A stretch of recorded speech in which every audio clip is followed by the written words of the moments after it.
I should have trusted my instincts. That morning, staring at my phone, reading Mom's text for the third time, something in my gut said, "Don't go. Family BBQ today at 2 p.m. Bring Ethan. Travis will be there. He's doing much better. Time to move past old grudges. See you soon."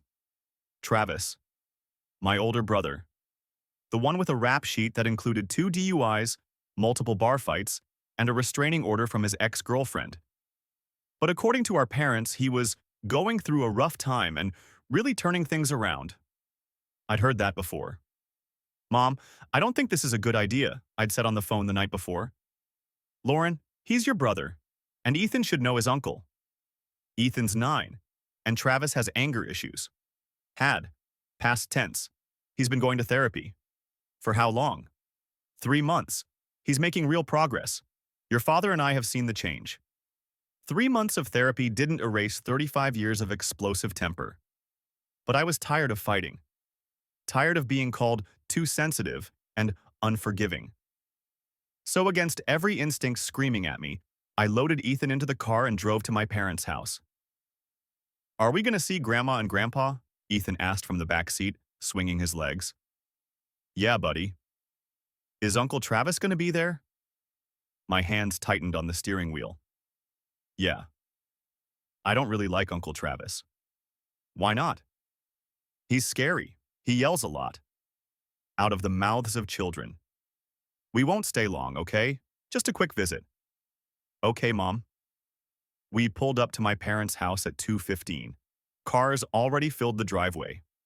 I recognized my aunt's SUV, a couple of cousins' vehicles, and Travis's truck. Lifted. Loud. Covered in aggressive bumper stickers. I almost turned around right there. But Ethan was already unbuckling his seatbelt, excited to see his grandparents. And I was 32 years old. Too old to let my brother intimidate me out of family gatherings. "Remember," I told Ethan as we walked to the backyard, "stay close to me, okay?" "Okay, Mom." The backyard was exactly what you'd expect. Grill smoking, cooler full of beer, kids running around, adults clustered in conversation groups. Mom spotted us first. "Lauren, Ethan, you made it." She swept Ethan into a hug. He laughed, squirming. Dad appeared with a plate of burgers. "There's my grandson. You getting taller, buddy?" "Maybe," Ethan grinned.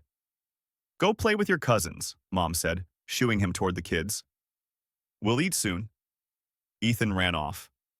I watched him go, that familiar maternal anxiety sitting in my chest. "Relax," Mom said, reading my face. "He's fine. Travis is over by the grill. Hasn't had a single drink. See? Progress." I looked. Travis stood near Dad, flipping burgers. He'd gained weight since I'd last seen him. Hairline receding. But same intense energy. Same barely contained aggression in the way he moved. He looked up. Caught my eye. Nodded once. I nodded back. That was the extent of our relationship now. Terse acknowledgments across crowded rooms. The first hour was fine. I talked to my aunt about her new job, helped Mom with the potato salad, kept one eye on Ethan the whole time. He was playing football with his cousins, laughing, running, being a normal 9-year-old kid. Then it happened. Ethan, running backward to catch a pass, bumped into the cooler near Travis. Beer bottles clinked. One tipped over, foam spilling onto the grass. Travis jerked around. "Hey, watch it." Ethan froze. "Sorry, Uncle Travis." "That was my last beer." "I'm sorry, I didn't mean to." Travis stared at him. Long enough that I started walking over. "Travis," I said carefully. "It was an accident." He looked at me, then back at Ethan. "Yeah, whatever. Just watch where you're going, kid." Ethan nodded quickly and ran back to his cousins. Crisis averted. I thought. 20 minutes later, Ethan was playing near the fence, throwing the football up and catching it, practicing, the way he did in our backyard. One throw went wild, ball rolled across the grass, right to Travis's feet. Travis picked it up. Ethan jogged over. "Can I have my ball, Uncle Travis?" Travis held it, looked at it, looked at Ethan. "Say please." "Please." "Please what?" Ethan's face scrunched in confusion. Please, can I have my ball back? Travis smiled. Not a friendly smile. Nah. Then he threw it. Hard. Over the fence, into the neighbor's yard. Ethan's face crumpled. That's my ball. Then go get it. Travis turned back to his conversation. Ethan stood there, tears welling up. 9 years old and trying so hard not to cry in front of everyone. I was across the yard in seconds. Travis, what the hell? He turned. What? You just threw his ball over the fence. Kid needs to learn to hold on to his stuff. He's 9. So? I knew how to take care of my things at 9. You threw a tantrum and broke Dad's lawnmower at 9. His face darkened. That's not the same. Give him the ball back or get him a new one. I'm not climbing the fence for some kid who can't catch. Ethan was crying now, quietly, shoulders shaking. I put my arm around him. It's okay, buddy. We'll get it later. I want to go home, he whispered. Yeah, me too. Travis scoffed. Real tough, Lauren. Raising a crybaby. Don't, I said, voice low. Don't talk about my son. Or what? Or we're leaving, and you'll never see him again. Oh no, what a loss. Ethan pulled away from me, started toward the house, crying, embarrassed. Travis yelled after him. Yeah, run, just like your dad ran from you. Everything went red. What did you just say? You heard me. Kid's dad couldn't handle your crazy either. My ex-husband had left because of infidelity, because he couldn't keep his pants on. My parents knew this. Travis knew this. But he'd always blamed me anyway. Said I was too controlling, that I'd driven him away. You're disgusting, I said, and you're raising a weak kid. I turned. Started after Ethan. I needed to find him, comfort him, leave this place. Then I heard the scream. Not a kid playing scream. A real scream. Pain. Terror. I ran. Back around the corner of the house. To the side yard. Ethan was on the ground. Leg bent at a wrong angle. Screaming. Sobbing. Travis stood over him. Holding the metal BBQ rod. The one we used to hang tools on the grill. Time stopped. What did you do? My voice didn't sound like mine. He tried to hit me. Little brat came at me with a stick. I looked at the ground. Saw a small twig. Maybe 6 inches long. The kind kids pick up to play with. He's 9 years old. I dropped to my knees next to Ethan. His leg. Oh God, his leg. Baby, it's okay. Mom's here. I'm here. It hurts. He was hyperventilating. Mom, it hurts so bad. My phone. Where was my phone? Found it. Dialed 911. 911, what's your emergency? My son, he's 9. His leg is broken. We need an ambulance. People were gathering now. Mom, Dad, Aunt Kelly. What happened? Mom's voice was shrill. Travis hit him. I was trying to keep my voice steady for Ethan. He hit him with the metal rod. That's not what happened. Travis dropped the rod. Kid attacked me. I defended myself. He's 9. Dad pulled Travis aside. What did you do? Nothing. The kid came at me. I gave the 911 operator the address, stayed on the line, held Ethan's hand. Ambulance is coming, baby. Hang on. Just hang on. He was crying so hard he could barely breathe. Mom knelt down next to me. Oh my God, Ethan. Don't touch him, I snapped. Lauren, I'm trying to help. You invited him here? You said he was better. Look what he did. Sirens in the distance. Travis was pacing. This is crazy. I didn't do anything wrong. Kid attacked me. The ambulance pulled up. 2 EMTs rushed over. What happened? He was hit with a metal rod. His leg. They took over, gently examining Ethan, talking to him in calm voices. Okay, buddy, we're going to help you. This is going to hurt a bit when we move you. Ethan screamed when they shifted him onto the backboard. Police car pulled up. 2 officers. One approached me. Ma'am, can you tell us what happened? My brother hit my son with that. I pointed to the metal rod on the ground. Broke his leg. The officer looked at Travis. Sir, is that true? No. The kid came at me with a stick. I pushed him away. He fell. He didn't fall. I was shaking. He hit him. I want him arrested. Ma'am, we need to get statements from everyone. Dad pulled the officer aside, started talking. Low voice, gesturing. I couldn't hear what he was saying, but I could guess. Family misunderstanding, boys being boys. Accident. No need to make a big deal. The EMT approached me. We need to transport him. You can ride with us. Yes, I'm coming. Mom grabbed my arm. Lauren, wait.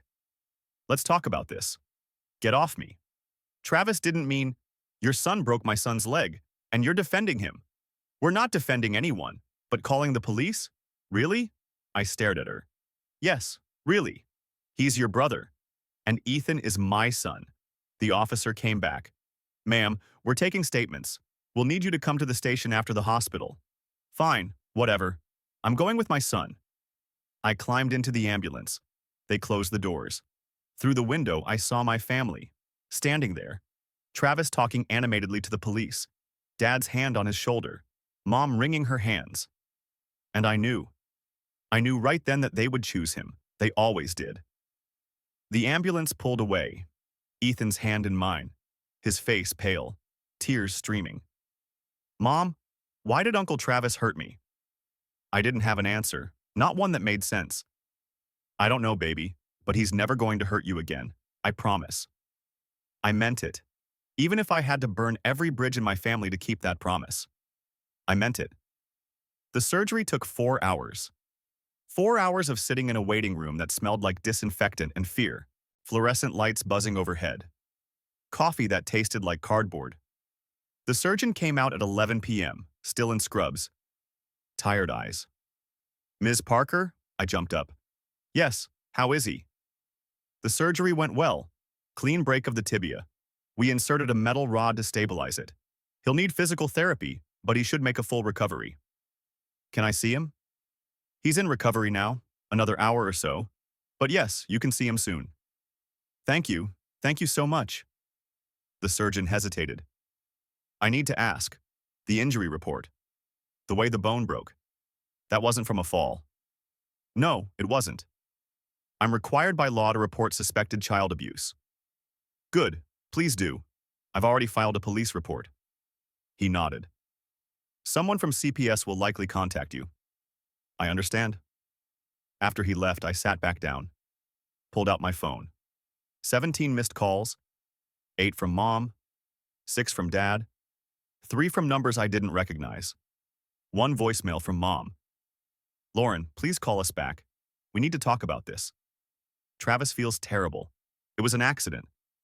Let's not blow this out of proportion. An accident. Right. I deleted it. Another voicemail from Dad. Lauren, you're making a huge mistake involving the police. This is family business.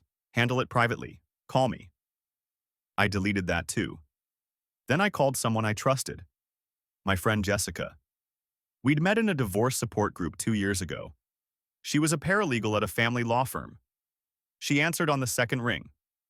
Lauren, it's almost midnight. You okay?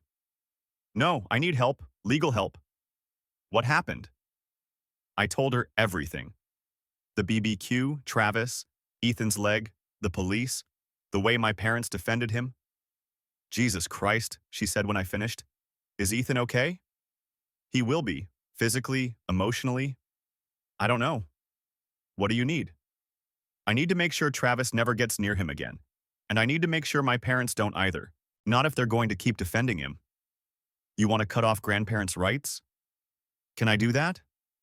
She was quiet for a moment. It's difficult. Grandparents have legal rights in most states.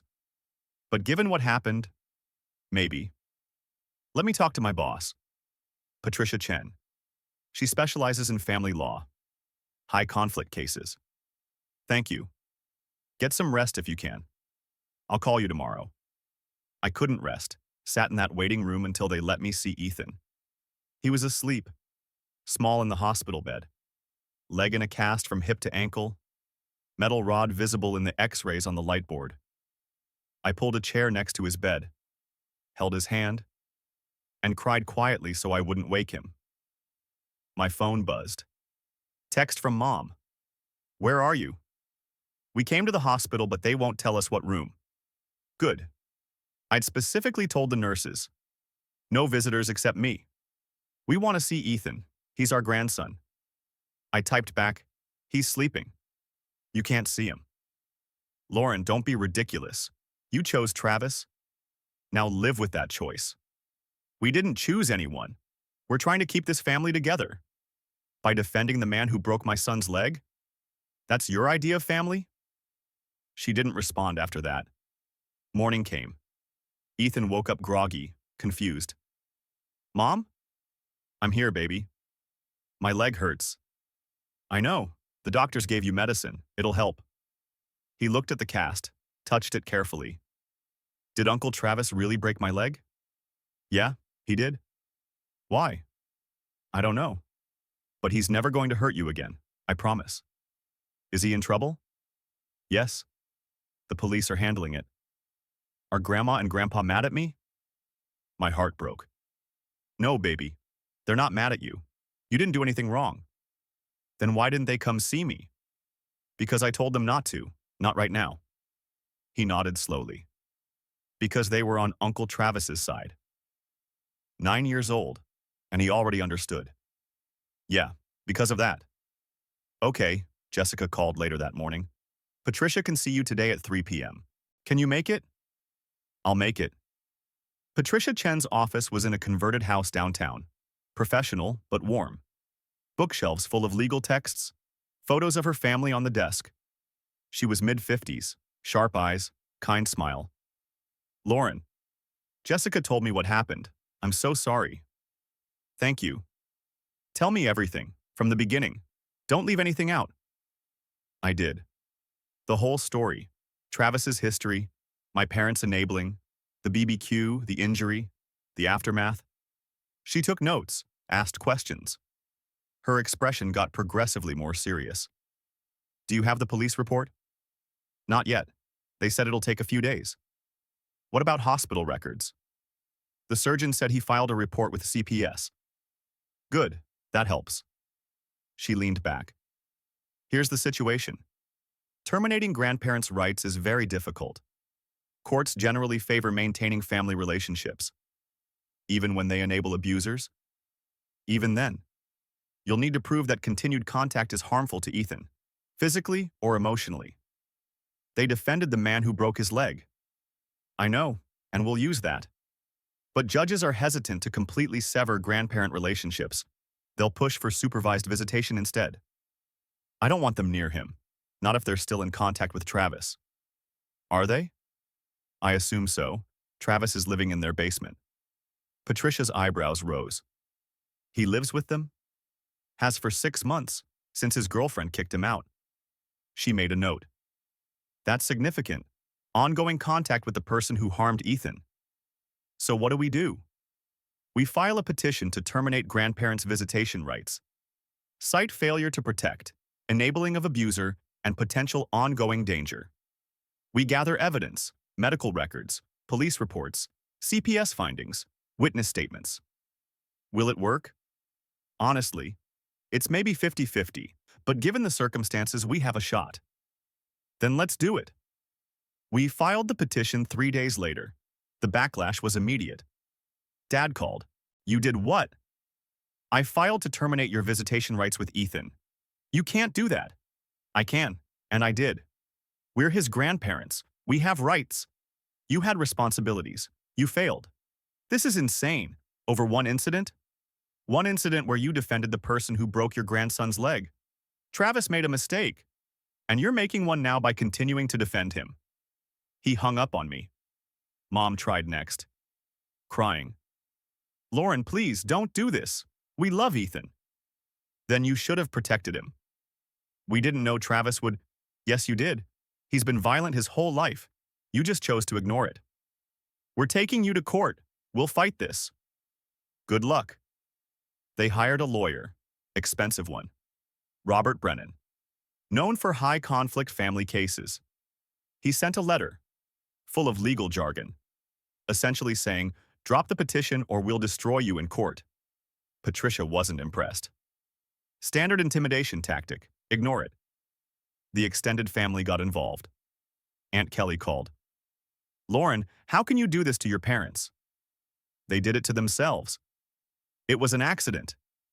It wasn't, and you know it. Family forgives. Not this, never this. My cousin Sarah texted, You're being cruel. They're devastated. I blocked her. Uncle Mike left a voicemail. You always were dramatic. This is why your marriage failed. I blocked him too. One by one, I cut off everyone who couldn't see what my parents had done wrong. It hurt. But not as much as watching my son in that hospital bed. CPS called. Caseworker named Angela Martinez. Ms. Parker, I've reviewed the report. I need to do a home visit. Interview you and Ethan. Of course. When? Tomorrow at 2 p.m.? She came, professional, thorough, looked through our apartment, asked questions. Ethan, can you tell me what happened at the BBQ? He was nervous, small voice. Uncle Travis threw my ball over the fence, then he said mean things. Then he hit me. With what? The metal stick, from the grill. Did he say anything when he hit you? He said I tried to hit him, but I didn't. I just wanted to go inside. Angela made notes. How do you feel about seeing Uncle Travis again? I don't want to. He scares me. What about Grandma and Grandpa? Ethan looked at me, then back at Angela. I don't know. They said it was my fault. Did they say that to you directly? No, but Mom said they were on Uncle Travis's side. Angela turned to me. Have your parents attempted contact? Constantly. Calls, texts. They showed up at my work. I had security remove them. Have they expressed remorse? I pulled out my phone, showed her the texts. You're tearing this family apart. Travis made a mistake. Stop punishing everyone. Ethan needs his grandparents. Angela read them. Her expression hardened. These don't show concern for Ethan. They show concern for themselves. That's what I thought. She finished her report 2 weeks later. Sent it to Patricia. Patricia called me immediately. Lauren, sit down. Is it bad? It's good. Very good. Angela's recommending no contact between Ethan and your parents as long as they maintain contact with Travis. Really? Her words. The grandparents have prioritized the perpetrator over the victim. Continued contact poses emotional harm to the child. I started crying. So we have a chance? We have more than a chance. We have a strong case. The court date was set. 4 months out. 4 months of waiting. Working. Parenting. Watching Ethan go to physical therapy twice a week. He was getting better physically. The limp was improving. He could walk without crutches. But emotionally, he was struggling. Nightmares. Anxiety. Afraid of loud noises and sudden movements. His therapist diagnosed PTSD, started him on CBT. I documented everything. Medical bills, therapy notes, progress reports. Patricia was building the case. Police report showed officer notes. Child's injury inconsistent with father's account of accidental fall. Appears to be deliberate strike with blunt object. Witness statement from neighbor who'd been at the BBQ. I saw Travis hit the boy with the metal rod. It was not self-defense. Travis's criminal charges moved forward slowly. His lawyer was stalling. But the DA was pressing. Assault on a minor. Child endangerment. My parents bailed him out. $50,000. That fact went into our case file too. 2 weeks before the hearing, Mom sent one final text. Lauren, please. Reconsider. We can work this out. Don't take our grandson away. I stared at that message for a long time. Part of me wanted to believe they'd changed, that they finally understood. But the other part, the part that had watched them defend Travis, bail him out, blame me, knew better. I replied, You took him away when you chose Travis. I'm just making it official. Then I blocked her number. The night before the hearing, I couldn't sleep. Lay in bed staring at the ceiling. Patricia had warned me. Even with everything we have, judges can be unpredictable. They might order supervised visitation instead of complete termination. What are our actual chances? 60-40 in our favor, maybe better. Your parents haven't helped themselves. 60-40. Better than 50-50, but not guaranteed. I got up, checked on Ethan. He was sleeping peacefully, finally. Leg healing. Nightmares less frequent. He deserved peace, safety, a childhood without fear. And if I had to fight my own parents in court to give him that, then that's exactly what I'd do. Tomorrow, we'd find out if it was enough. The courthouse smelled like old wood and anxiety. I sat on a bench outside the courtroom, Patricia next to me reviewing notes. My hands wouldn't stop shaking. "Breathe," Patricia said. "We've prepared for this. You know what to expect. What if the judge sides with them? Then we appeal. But Lauren, look at me." She waited until I met her eyes. "We have a strong case, the strongest I've seen for grandparents' rights termination. Trust the evidence." Footsteps echoed down the hall. I looked up. My parents. Walking toward us with Robert Brennan. Dad in a suit I'd never seen before. Mom in a dress, pearls, the works. Playing the part of respectable grandparents. They saw me. Mom's face crumpled. Dad's jaw set. Brennan steered them past us without a word. But I caught what Mom whispered. "Look what she's wearing. Jeans to court. Disrespectful." I was wearing slacks and a blazer. But sure, whatever helped them feel superior. Patricia touched my arm. "Don't engage. Save it for the stand." The bailiff opened the doors. "Case 2847, Parker versus Parker. All parties please enter." The courtroom was smaller than I expected. Wood paneling, judge's bench at the front, 2 tables facing it. We sat at one, my parents and Brennan at the other. Judge Helen Rodriguez entered. Late 50s. Sharp expression. No nonsense energy. "All rise," we stood. She sat. We sat. "This is a petition to terminate grandparents' visitation rights," Judge Rodriguez said, reading from her file. "Petitioner is Lauren Parker, mother of minor child Ethan Parker, age 9. Respondents are Robert and Sandra Parker, paternal grandparents." "Wait," she said, "paternal?" I opened my mouth to correct her. Patricia touched my arm, shook her head slightly. "We'd correct it in testimony if needed." "Mr. Brennan, you may present your case." Brennan stood. Confident, expensive suit, perfect hair. "Thank you, Your Honor. This case is about a loving grandparent relationship being destroyed over one tragic incident. My clients, Robert and Sandra Parker, have been active, caring grandparents to Ethan since his birth. They've provided emotional support, financial assistance, and consistent presence in his life." He pulled out photos, passed copies to the judge in use, Christmas photos, birthday parties, my parents with Ethan at various ages. These photos show years of bonding, years of love. One incident, however unfortunate, does not erase that history or justify complete termination of their rights. Judge Rodriguez looked at the photos. Her expression gave nothing away. "Furthermore," Brennan continued, "the incident in question was not perpetrated by my clients. It was perpetrated by Ms. Parker's brother, Travis Parker, who has been charged criminally and will face consequences. My clients were bystanders, witnesses to a family tragedy. Bystanders who defended the perpetrator," Patricia said. "Ms. Chen, you'll have your turn," Judge Rodriguez said. "Apologies, Your Honor," Brennan continued. "In the aftermath of this incident, my clients have attempted repeatedly to maintain contact with their grandson, to support him through his recovery. They've been blocked at every turn by Ms. Parker, who has weaponized their grandson to punish them for perceived wrongs."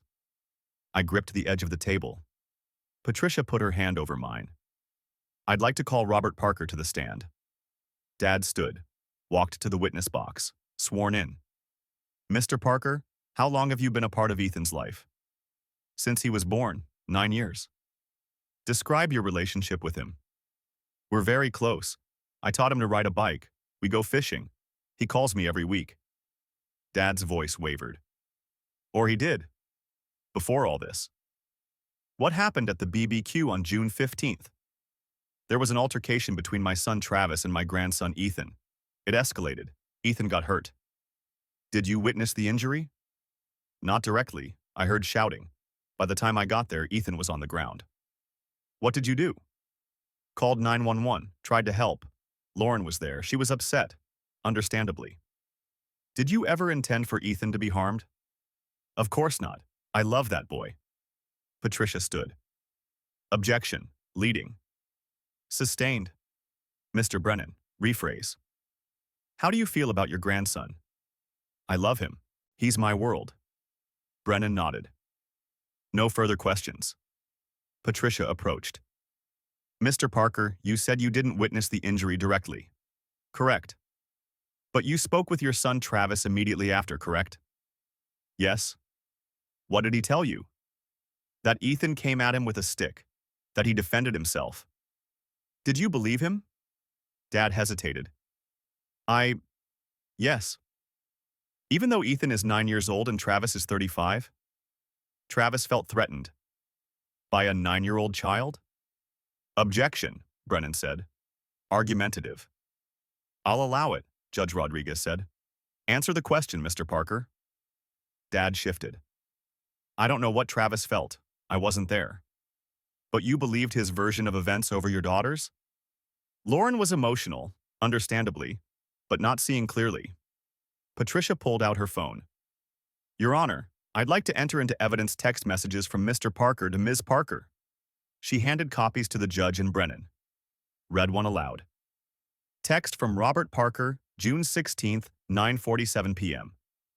You're making a huge mistake involving police. This is family business. Handle it privately. Dad's face reddened. You told your daughter not to report the assault on your grandson? I thought we could handle it within the family. Why? Because that's what families do. Even when a child is seriously injured, he was going to be fine. Mr. Parker, Ethan had a compound fracture of the tibia, required surgery, metal rod inserted, 3 months of physical therapy. Does that sound fine to you? I didn't mean.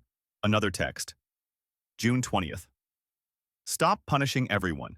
Travis made a mistake. You called assaulting a child a mistake? It was an accident. Was it? Because witnesses say otherwise. What witnesses? Patricia smiled. We'll get to that. Final question, Mr. Parker. Is Travis currently living with you? Silence. Mr. Parker? Yes? The man who broke your grandson's leg is living in your home? He's my son. He needed a place to stay. And Ethan, your grandson? Does he need a safe space? Ethan is safe with us. Is he? When the person who hurt him lives under your roof? Objection, Brennan stood. Counsel is badgering the witness. Sustained. Ms. Chen, move on. No further questions. Dad stepped down, looked shaken. Mom was next. Sandra Parker took the stand, dabbed her eyes before Brennan even asked the first question. Mrs. Parker, tell us about your relationship with Ethan. He's my baby, my first grandchild. I was there when he was born. I've been there for every birthday, every milestone.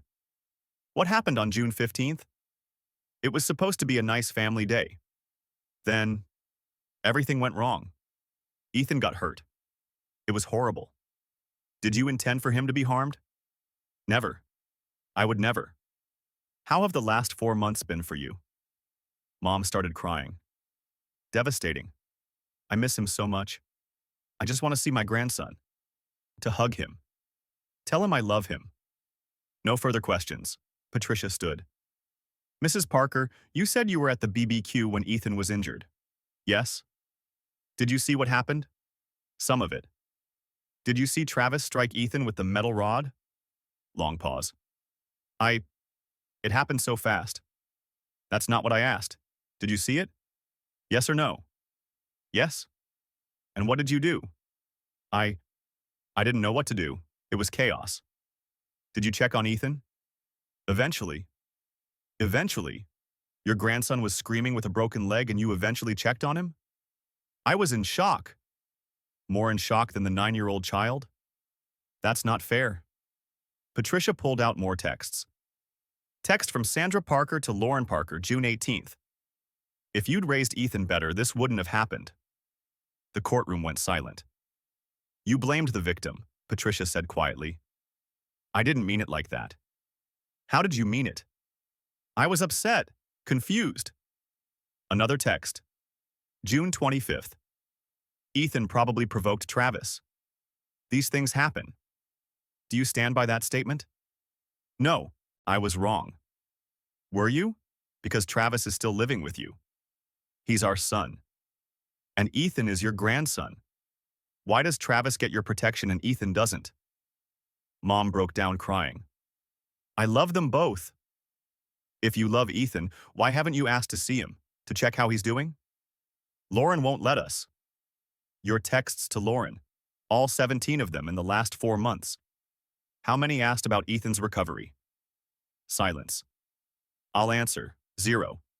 Every single text was about your rights, your feelings, your desire to see him. Not one asked if he was okay. I assumed he was fine. Assumed, or didn't care to ask? Objection. Brennan was on his feet. Withdrawn, Patricia said. No further questions. Judge Rodriguez called for a recess. 20 minutes. In the hallway, I finally let myself breathe. You destroyed them, I said. Evidence destroyed them. I just presented it. Patricia checked her notes. We're up next. You ready? As ready as I'll ever be. When we reconvened, Patricia called me to the stand. I swore to tell the truth. Sat down, faced my parents across the courtroom. Ms. Parker, Patricia began, tell us what you witnessed on June 15th. I took a breath, told the story, every detail. Ethan asking for his ball, Travis throwing it. The insult. Ethan running away, then the scream. What did you see when you got there? Ethan on the ground, leg broken, Travis holding the metal rod. What did Travis say? That Ethan attacked him, that he defended himself. Did you believe him? No, Ethan's 9, Travis is 35. It wasn't self-defense. What did your parents do? Defended Travis, made excuses. My father tried to convince the police it was a misunderstanding. Patricia introduced the hospital records, the doctor's notes, CPS report, then the surprise witness. I'd like to call Margaret Chen. An older woman entered. Mid-60s. Kind face. Neighbor who'd been at the BBQ, she took the stand. Mrs. Chen, were you present at the Parker family BBQ on June 15th? Yes. My daughter is married to Lauren's cousin. I was invited. Did you witness the incident involving Ethan Parker? I did. Please describe what you saw. The little boy was walking away from Travis. He looked upset. Travis called after him, said something cruel. The boy started crying. Then Travis picked up the metal rod and struck him. Struck him? Not pushed him? No, he struck him deliberately, across the leg. The boy fell immediately. My mother gasped. Dad's head dropped. Any doubt in your mind? None. That man attacked a child. Brennan tried to cross-examine. Mrs. Chen, isn't it possible you missaw? I'm 67 years old. My eyes work fine. I saw what I saw. But from a distance, I was 10 feet away. I saw everything. Brennan sat down. Judge Rodriguez looked at her notes, looked at my parents, looked at me. Closing arguments. Brennan stood. Your Honor, my clients made mistakes in the aftermath of a traumatic event, but that doesn't justify complete severance of a loving grandparent relationship. We ask for supervised visitation at minimum. Patricia's turn. Your Honor, this isn't about a mistake, it's about a pattern. These grandparents chose an abuser over a victim, blamed a 9-year-old child, provided housing to the man who broke their grandson's leg. They show no remorse, no accountability. Continued contact poses ongoing emotional harm to Ethan. We ask that you protect this child by granting the petition. Judge Rodriguez closed her file. I'll issue my ruling in 30 days. Court adjourned. Outside, my parents tried to approach me. Lauren, don't. We need to talk about this. No, we don't. We'll talk in 30 days when the judge rules. Dad's face was red. You think you've won, but you haven't. We'll get our grandson back. I looked at him. Really looked at him. Saw a man who'd chosen wrong and couldn't admit it. You already lost him. You just don't know it yet. I walked away. Patricia caught up. That went well. You think so? I think we made our case. Now we wait. 30 days. 30 days to find out if my son would be protected, or if I'd have to watch my parents hurt him all over again. 30 days felt like 30 years. I went through the motions, work, Ethan's physical therapy, therapy for both of us, dinners, homework, bedtime routines. But underneath everything was the waiting. Ethan asked once, "When do we find out?" "Soon, baby." What if the judge says I have to see Grandma and Grandpa?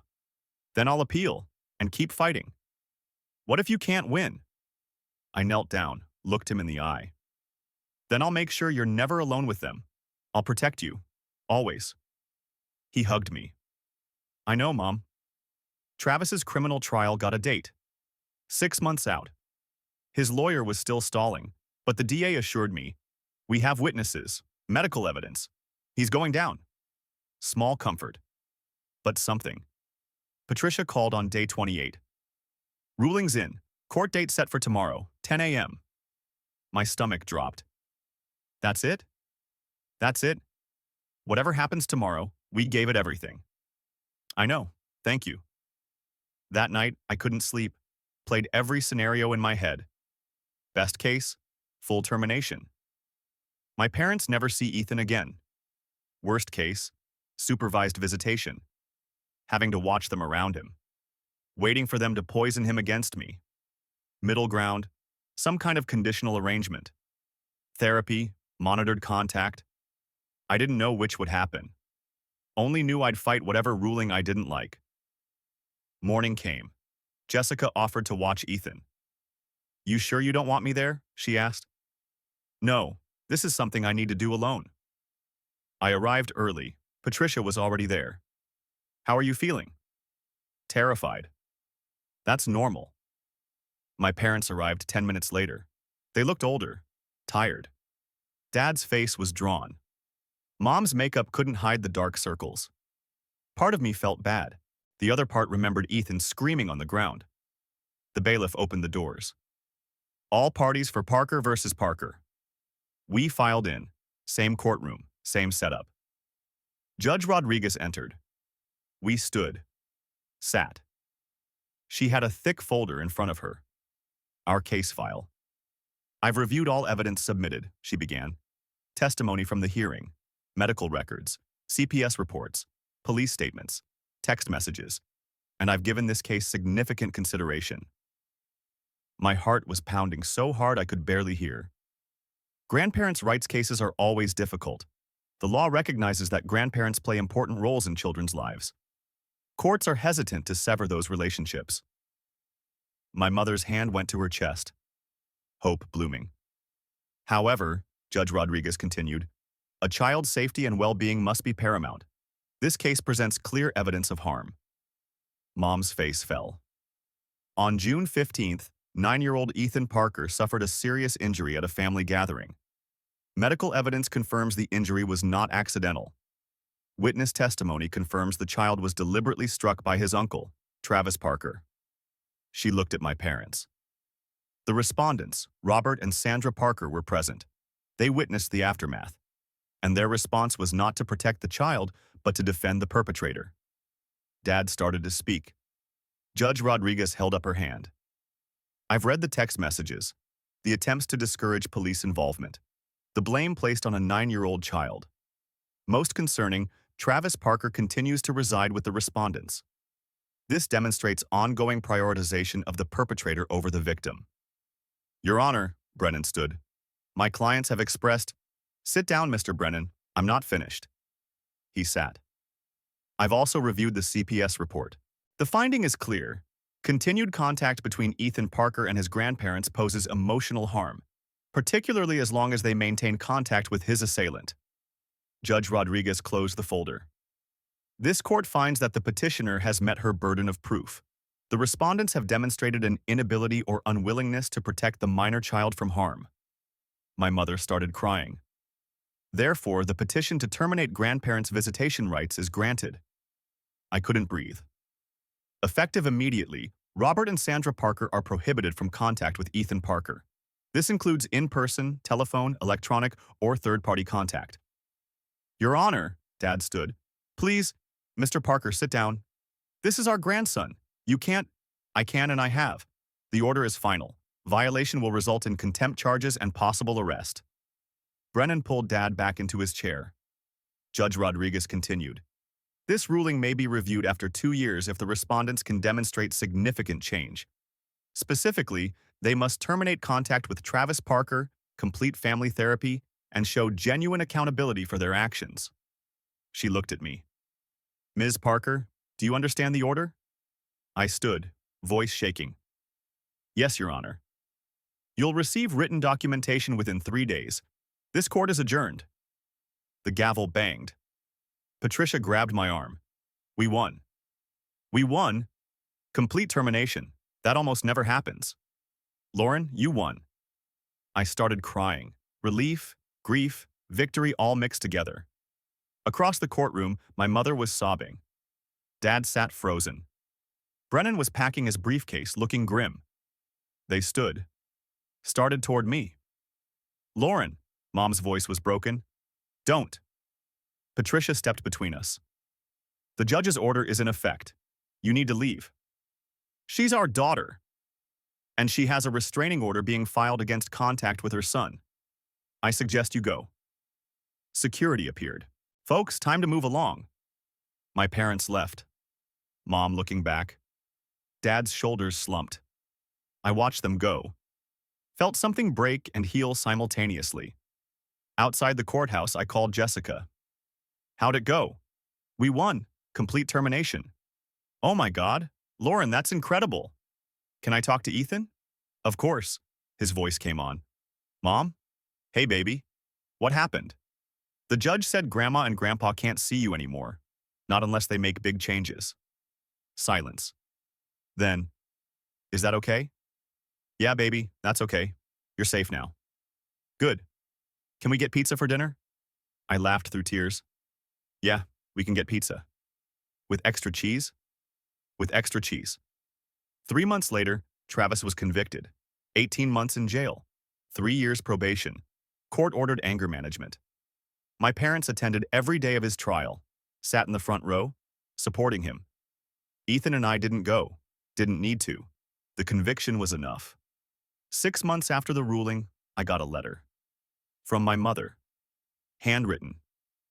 Lauren, I know you probably won't read this, but I need to write it anyway. I was wrong. About everything. About defending Travis. About blaming Ethan. About not protecting him when he needed it most. I've been in therapy, trying to understand how I let this happen, how I chose wrong so many times. Your father and I separated. I couldn't stay with someone who refused to see what we'd done. He still talks to Travis. I don't. I'm not asking for forgiveness. I'm not asking to see Ethan. I'm just asking you to know. I see it now. And I'm sorry. I hope someday you can tell Ethan that his grandmother loved him, even when she failed him. I'm sorry, Mom. I read it 3 times. Put it in a drawer. Maybe someday I'd show Ethan. When he was older. When he could process it. But not today. Today, we were going to the park. Ethan wanted to practice soccer. His leg was fully healed. Just a small scar remained. Mom, come on! He was already at the door, ball in hand. Coming! We drove to the park, sun shining. Perfect day. He ran ahead, laughing. No limp anymore. Just a 9-year-old kid being a kid. I sat on a bench, watched him play. My phone buzzed. Text from Patricia. How are you doing? I replied. Good. Really good. The ruling stands. No appeal filed. It's over. I know. Thank you for everything. You did this. You protected your son. That's what matters. She was right. I'd protected my son. From the people who were supposed to love him most. It wasn't the ending I'd wanted. Wasn't the family reunion story. But it was the right ending. Ethan ran over, sweaty and grinning. Mom, did you see that goal? I saw it. Amazing. Can we stay longer? I looked at him. Healthy. Happy? Safe? Yeah, baby, we can stay as long as you want. He ran back to the field, and I sat there, watching him play, knowing I'd made the right choice, even when it was the hardest choice, even when it cost me my family, because he was my family, and protecting him was all that mattered.